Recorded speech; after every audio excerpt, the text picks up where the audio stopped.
It's Michelle with Open Way Learning, and I'm glad I caught you. We've been so busy and stressed with exams and the end of the year stuff that's coming around.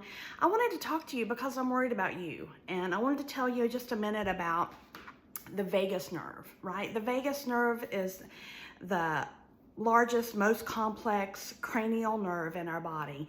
It's made up over 100,000 nerve fibers or neurons itself, and it controls our parasympathetic nervous system.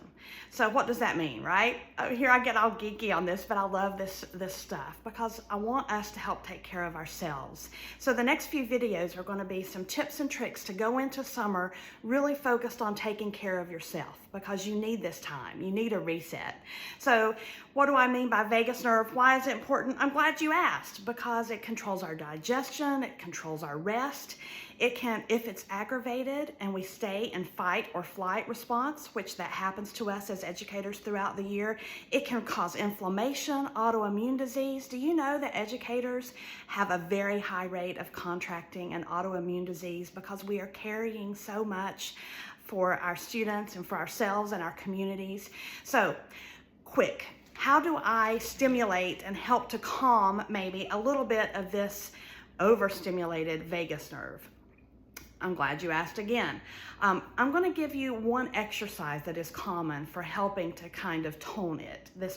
You may be in a very severe fight or flight state, but this can help tone what we call the vagus nerve. So if you take and put your hands behind your head like this, all right, so your hands are behind your head, and you look as far as you can to the left and kind of take note of how far that is. And then you look as far as you can to the right and take note how far that is, right? So get a fixed point. And then keep your head straight and look as far as you can with your eyes. Don't turn your head, just look as far as you can with your eyes. And leave it there. It may take up to 2 minutes. You can set a timer if you're like me and you think that time goes much more slowly whenever you're waiting on something. Set your timer, and you may feel a warmth, you may feel a yawn, you may feel a release. And then after you set your timer, if it goes off and you haven't felt anything, do the other side. Keep your head straight and look, right, over to the other side and do the same thing. You may... See, I got a yawn out of that one. Okay, and then that helps. For some reason, that eye movement helps to tone and possibly reset your vagus nerve.